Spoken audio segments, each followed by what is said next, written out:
salaana nin walaalkay yahay walaashay halina ay tahay gabar walaashaya oo aan aqoon u lahaa iyagiyo ubadkoodaba magaalana aan kula noolaan jiray وأوجه قفكاس إن أنا أذيك لقوينين لكن وحكوا وذا إن بلشة يعني ما دام هذه أقف بلشة كدحم وقطعت هاي بلشة شكل إلا قليل أنا جينا زبني عنه أذيك أنا مركز أحنا غلط أو هذه توحنا محاواي ضعيف لا ورتا شخص ما أنا هاي قف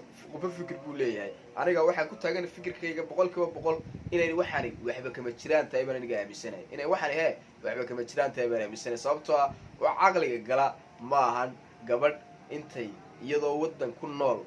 shan caruura haysata oo ninkeedii la degan intay banaan kaliya tagto ay dan u tagtay iyada shakhsiyan ahba misana ay haddana aroosto nin kale aniga taasa maskaxdeeda ka dhaadhicila maskaxdeeda yar ma aragtay. السلام عليكم ورحمة الله وبركاته ولالكي عبد السلام علي حاشي قفت halkan ka salaamay Cabdi Xamiid Muumin walaalkay waa maqlay ajalada video waa fiirsaday runtii aadan ugu xumahay gabadhi hani adiga qabtidaad ii sheegtay oo naag la qabay ay tahay oo caruurna ay ku hayso shan Allah barakeeyo ma sha Allah marka gabadhan wiilkayga oo ii keen waxay ugu soo sheekaysay iidan afkeeda ii sheegtay inaan la qabin oo caruurna ay salahaan aabbahan Soomaaliyeed u jeedaan waxa lagu sheegayaa inuu dhalay wiilka Kamaal Cabdul leeyahay Kamaal Cabdul oo isaga gabadha uu qabo ambaba xaaskiisa maanta ah lagu tilmaamay inay tahay gabadh iyadoo shan caruur hore u soo dhashay misana uu ninkeedii wali uu qabo oo iyadu iyo ninkeeduba ay ku wada noolaayeen Sweden sidoo kalena ay ugu timid isla Kamaal Cabdul Turkiga misana ay halkaasi aroos iyo meher beena ay ku qabsadeen marka oday aabahaada markii la yirin ninka inuu yimid aabaheeda matala aabaheedna yirin aabaheeda ma ha tiri marka arintiina waa haddaan maqlay maanta sharaal ay soo gaartay iyo sidaadaba arin waxay u noqotay aad iyo aad oo runtii madax xanuun ah waa ka xumahay aadan ugu xumahay qalada la galay waana la qalday beena la sheegay kulay marka insha Allah waa arintan waa hagaagaysaa waa ka raali garina adiga insha Allah waxa waaye qalada la dhacay meeshan qalka meeshu ka socdana kulay waa fahmi kartaa dabcan adiga muuqaalka daawanaya waxaan aaminsanahay inaad isweydiinayso sidaan aniga bay isweydiinayo oo ah sidee ay macquul ku tahay gabadh shan caruur dhashay oo ninkeedii uu qabo oo wadan Sweden la yiraahdo ku nool intay wadan kale tagto misana ay ku guursato wiil kale aqliyada noocaasi miyay ka suurowdaa qof bini'aadana ha ahaada gaal iyo muslim bee su'aashaasi ayaad isweydiinaysaa aniga laftigaygu waan isweydiinayaa haddaba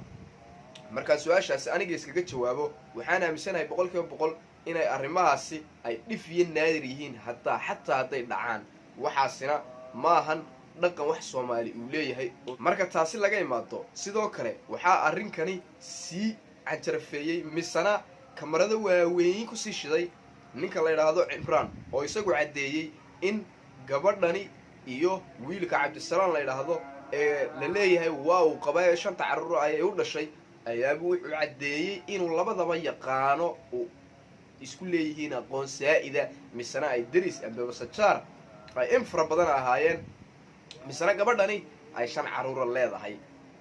ogaalahay Cabdisalaana nin walaalkay yahay walaashay halina ay tahay gabar walaashaya oo aan aqoon u lahaa iyagiyo ubadkoodaba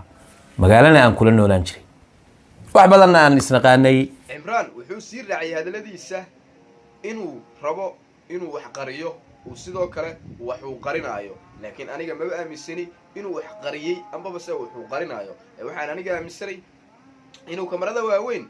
oo shaashada waaweyn wata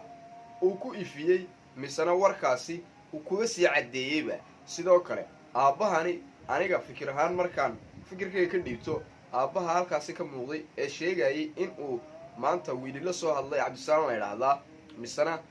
uu arrinkaasi uu sheegay kuuli aniga ayaa qaba gabadhaas ee social media wiilkaagu ha iga saaro oo muuqaalada gabadhaas ka saaro dabcan aniga waxaan aaminsanahay 100% in odayga laftigiisa uu yahay oday aan dhalinba isla Kamaal Cabdul oo waxani ay yihiin wax isku xidhan oo iswata oo arrinkani arrin meel kale u socdo uu yahay family-ga cusub labadan qof ay isguursaday dhalinyartaba weerar lagu yahay dabcan saan hore kugu sheegay qof kasta fikir buu leeyahay wixii fikirkaaga waa fikirkaaga oo comment-ayda gula wadaagi kartaa anigana wixii fikirkaaga kugu la wadaagaya marka aniga waa fikirkayga mana aaminsani in odaygani uu aabaha uu yahay isla wiilkaasi Kamaal Cabdul la leeyahay sababtoo marka waxyaabo fara badan fiiriyay ay ka mid tahay shaqalka iyo wajigiisa iyo waxaas oo dhan isku maba dhawaba haddaba Kamaal Cabdul sidoo kale Kamaal Cabdul iyo xaaskiisa lagu sheegayay inay 5 caruur dhashay ayaa isku mar ka soo wada hadlay oo soo wada fadhiistay oo wada jira YouTube inta soo galeen Kamaal Cabdul ay ka wada hadleen arrinkaasi misana dadka ay u cadeeyeen in arrinka laga sheegaya uu yahay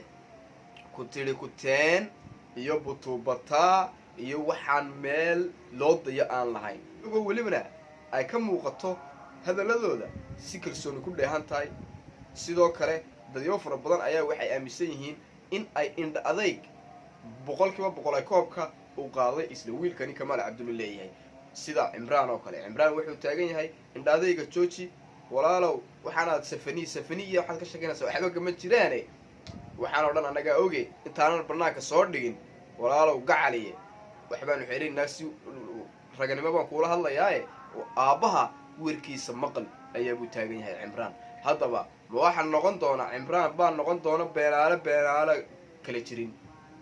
mise Kamaal baan noqon doonaa nin indha adag oo beelaala kala jirana iyo gabadhaas baa dhiiqacaga u gelin doonta isla wiilka dhalinyarada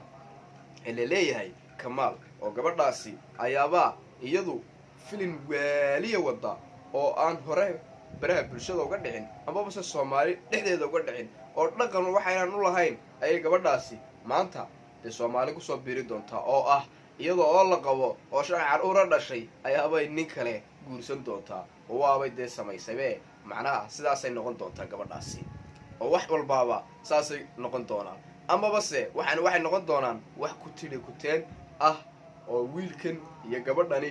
maadaama yihiin reer cusub dabcan wiilkuna uu ka yahay baraha bulshada caan in ay hay'ad wixii in isaga lagu mashquulayo ama base gabadhani ay dadku iska shakiyeen bac iskaga xidhmatay oo ah in gabadhani maadaama ay qarsanayso wajigeeda dadyo fara badan markay isweydiiyeen gabadhan maxay u qarsanaysaa maalintii meherkeeda farxadeeda maxay u qarsatay maxay mar walba gabadhan u qarsanaysaa wajigeeda inay su'aalahaas intay iska badbadiyeen kadib ay wax isku dhufsadeen misana ay arrinkani dabcaanba in ay baraha bulshada soo geeyaan ay ka dhigaanba wax xaqiiqa iyaga oo sababtana ka dhiganaya oo leh gabadhani waa is qarisaa hadday run sheegayso haysi soo furto taasina waa macquul inay dadku saas kugu dhufteen bal marka wixii ka soo kordha anigu horta shakhsi baan ahay qof fikir buu leeyahay aniga waxaan ku taagan fikirkayga 100% inay waxba kama jiraan tahay baan aniga aaminsanahay inay waxba kama jiraan tahay baan aaminsanahay sababtoo ah waa caqliga gala ma ahan gabadh intay iyadoo wadan ku nool 5 caruur haysata oo ninkeedii la degan intay banaan kaliya tagto ay dan u tagtay iyada shakhsiyan ahba misana ay haddana aroosto nin kale aniga taasa maskaxdeeda ka dhaadhicila maskaxdeeda yar ma aragtay waa lagu shubi kari laayay wararkaas waa ku dhaadhici kari laayay adiga haday maskaxdaada yar waxaas ku dhaadhiceen waa adiga iyo fikirkaaga shakhsi aniga iga duwan baa tay dabcan kulay oo fikir iga duwan leh yeelana kara marka adiga wixii fikirkaaga bal commenti igula soo wadaag adiga maxaad u malaynaysaa